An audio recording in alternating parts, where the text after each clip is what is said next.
రాగి పాల హల్వా ఇది చిన్నపిల్లలకి, పెద్దవాళ్ళకి అందరికి చాలా మంచిది. ఫాస్ట్ ఫుడ్స్ కాకుండా, జంక్ ఫుడ్ కాకుండా ఆరోగ్యానికి కూడా చాలా మంచిది ఇది.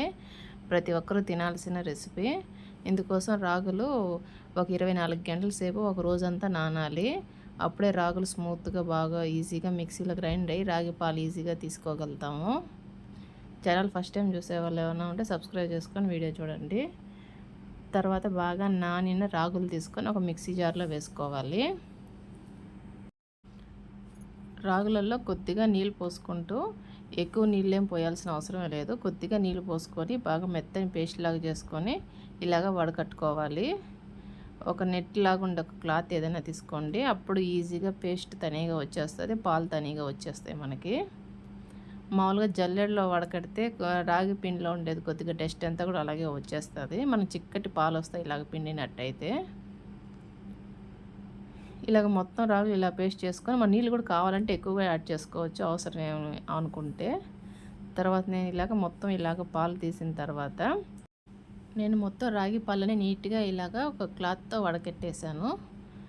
తర్వాత మనం దీనికి ఎంత కావాలో బెల్లము కొద్దిగా కరగబెట్టి ఇందులోనే కొద్దిగా డస్ట్ ఏదైనా ఉంటుంది, అందువల్ల వడకట్టేసుకున్నాను బెల్లం ఇందులోనే, బెల్లం నీళ్ళు. దీనికి కొలతలు అంటూ ఏం లేదు. మనకి ఎంత స్వీట్ కావాలనుకుంటే అంత బెల్లం నీళ్ళు ఇందులో యాడ్ చేసుకుంటే సరిపోతుంది రాగి పాలల్లో. కావాలనుకుంటే చక్కెర కూడా వేసుకోవచ్చు, అది ఆప్షనే. తర్వాత ఒక కడాయిలో కొద్దిగా నెయ్యి వేసుకొని అందులో మనం బెల్లము రాగి పాలు రెండు కలిపి నీళ్ళు ఇందులో పోసేసి ఇలా కలుపుతూ ఉండాలి. ఇందులో నీళ్ళు బెల్లం మనకంటూ కొలతలు అంటూ ఏం లేదు. రాగిలు మనం మిక్సీ గ్రైండ్ పట్టినేటప్పుడు ఎంత రాగులకి ఎన్ని నీళ్ళైనా పోసుకోవచ్చు. ఇక్కడ గట్టి పడిపోతుంది. ఇందులో మనం కార్న్ఫ్లోర్ ఏమి యాడ్ చేసుకోవాల్సిన అవసరం లేనే లేదు. ఇలా కలుపుతూ ఉండాలి. ఎక్కువ టైం కూడా ఏం పట్టదు. ఒక 10 నిమిషాల పాటు కలిపితేనే మనకి గట్టిగా చిక్కగా వచ్చేస్తుంది. అప్పుడప్పుడు మనం కావాలంటే నెయ్యి పోసుకోవచ్చు. ఇందులో యాలకుల పొడి కొద్దిగా వేసాను.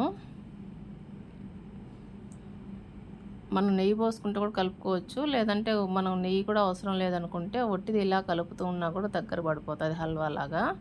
కార్న్ఫ్లోర్ ఇంకేం యాడ్ చేయాల్సిన అవసరం ఏం లేదు. ఇందులో మనం టేస్ట్ అడ్జస్ట్ చేసుకోవాలంటే కొద్దిగా బెల్లం తక్కువైపోయినా కూడా బెల్లం నీళ్ళు ఈ స్టేజ్లో కూడా యాడ్ చేసుకోవచ్చు కొద్దిగా గట్టిపడిన తర్వాత. ఇలా కొంచెం కలుపుతూ ఉంటే ఒక 10 నిమిషాల తర్వాత నీట్గా గట్టి కట్టేసి హల్వా లాగా వస్తుంది. ఇది చిన్నపిల్లలు కూడా డైలీ ఒక స్వీట్ తినచ్చు.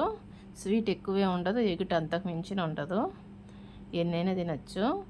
తర్వాత ఇందులో కొద్దిగా కాజు కిస్మిస్ అంతా యాడ్ చేసుకోవాలి. ఫైనల్గా ఇలాగ దగ్గర పడిపోయింది అనుకున్నప్పుడు చూడండి, నేను చూపిస్తున్నాను కదా, ఇలాగ మొత్తం దగ్గర పడిపోయిన తర్వాత ఆరిన తర్వాత ఒక ప్లేట్లోకి తీసుకోవాలి. ప్లేట్కి నెయ్యి పూసి పెట్టుకోవాలి, కింద అంటుకోకుండా ఉంటుంది. ఇది ఒక గంట పాటు పక్కన అలా వదిలేస్తే మొత్తం గడ్డ కట్టేసి ఇలాగ మనం కేకులుగా కట్ చేసుకోవచ్చు. చాలా ఈజీగా హెల్తీ స్వీట్ తయారైపోతుంది. చూడండి, నేను కట్ చేసి చూపిస్తాను. ప్రతి ఒక్కరు తినాల్సింది, ఆరోగ్యానికి కూడా చాలా మంచిది. ఇది నేను కొంచెం ఆరక ముందుగానే కట్ చేసేసాను. ఒక గంట సేపు అయినా మినిమం ఆరాలి, అప్పుడే బాగా దగ్గర పడుతుంది. Thanks for watching. Like, share and subscribe.